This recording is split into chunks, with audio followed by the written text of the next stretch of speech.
Hi Granite Staters, my name is Rebecca Menard and I am a 28-year-old resident of Claremont, New Hampshire. I am super duper fortunate to have won the 2030 Vision for New Hampshire essay contest. And part of what inspired me to write my essay was my own story here in New Hampshire.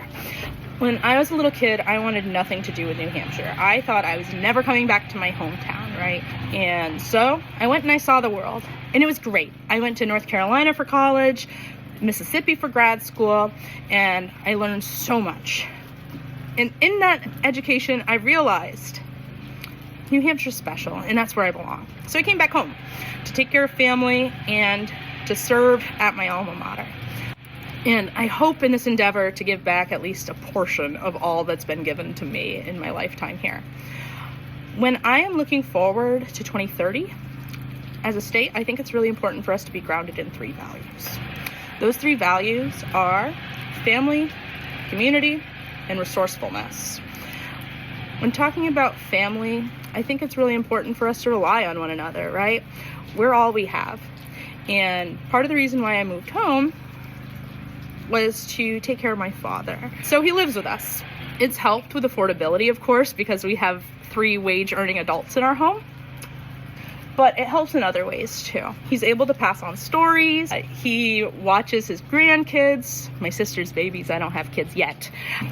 And it's just a joy to be able to engage in multi-generational living. And that's how New Hampshire traditionally has been. The idea of the nuclear family is a very new one. And so I think part of the affordability and housing solution is to take care of each other. My next value that I think is super important is community. Young people aren't going to want to stay in New Hampshire unless they feel like they belong and that they're part of something larger than themselves. Part of what made me come back to Claremont was knowing that Stevens High School has the oldest active public high school alumni association in the United States.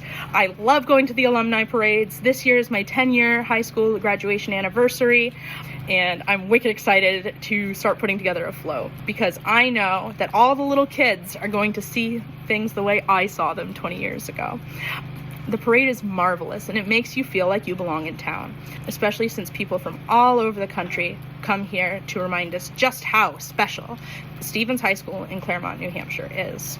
And along the lines of community, I think it's really important for us to rely on our extended kinship networks in order to, again, maintain affordability. Not every economic exchange we engage in needs to be monetary, in my humble opinion. My father is a heavy-duty diesel mechanic, and he has been paid in eggs, he has been paid in milk, he has been paid in beef. And recently, he bought his plow truck for $2,000 and a .44 rifle.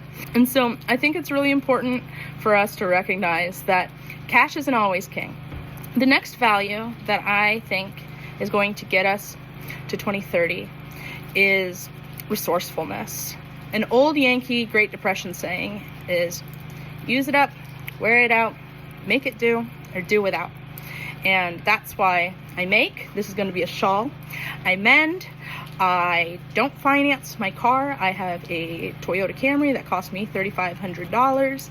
And sometimes financial freedom isn't about having the nicest things. It's about making do with what you have. Lastly, my call to action for young Granite Staters is to get involved. If nobody makes a seat for you, pull up a chair. We have such great institutions in New Hampshire. You can join your school board, you can join your city council, you can join your local historical society, your makerspace, and if you're not a joiner, you can go out and engage in heritage folk ways such as contra dancing. Nelson has been holding the same dance for over 300 years. Don't you want to be part of that? So again, Granite Staters, if you want to succeed in 2030, it's important for us to rely on the values of community, family, and resourcefulness. Thank you so much.